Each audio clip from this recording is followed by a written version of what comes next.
اہم مسئلہ نماز کے تعلق سے یہ ہے کہ جب نماز کھڑی ہو جاتی ہے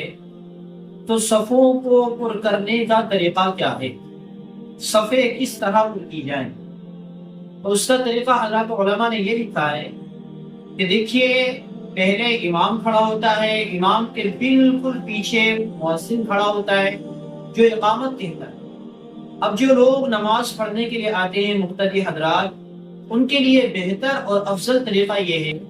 کہ ایک مقتدی مؤذن کی داہنی جانب کھڑا ہو اور دوسرا مقتدی مؤذن کی بائیں جانب کھڑا ہو، پھر تیسرا مقتدی مؤذن کی دائیں جانب کھڑا ہو اور چوتھا مقتدی مؤذن کی بائیں جانب کھڑا ہو۔ گویا کہ اس طرح صفوں کو پر کیا جائے تو پہلے داہنی جانب کی صف مکمل ہو اور پھر بائیں جانب کی صف مکمل ہو، اور جب پہلی صف مکمل ہو جائے تو پھر دوسری صف میں بھی اسی طرح کیا جائے کہ ایک آدمی بالکل مؤذن کے پیچھے کھڑا ہو، پھر دوسرا آدمی مؤذن کی داہنی جانب کھڑا ہو اور تیسرا آدمی مؤذن کی بائیں جانب کھڑا ہو، اور اس طرح وہ دوسری صف کو بھی پر کیا جائے، تیسری صف، چوتھی صف، پانچویں صف، ہر صف کو پر کرنے کا یہی طریقہ۔ اس لیے کہ روایات کے اندر آتا ہے، اللہ کے نبی صلی اللہ علیہ وسلم نے ارشاد فرمایا ہے کہ جب امام نماز پڑھاتا ہے تو اللہ تعالیٰ کی جانب سے رحمتیں نازل ہوتی ہیں، تو سب سے پہلے یہ رحمت امام کے اوپر نازل ہوتی ہے، پھر امام کے پیچھے مؤذن کے اوپر نازل ہوتی ہے، پھر داہنی جانب نماز پڑھنے والوں کے اوپر نازل ہوتی ہے، اور پھر بائیں جانب نماز پڑھنے والوں کے اوپر یہ رحمت نازل ہوتی ہے۔ اس لیے آدمی کو چاہیے کہ وہ داہنی جانب کھڑے ہونے کو ترجیح دے،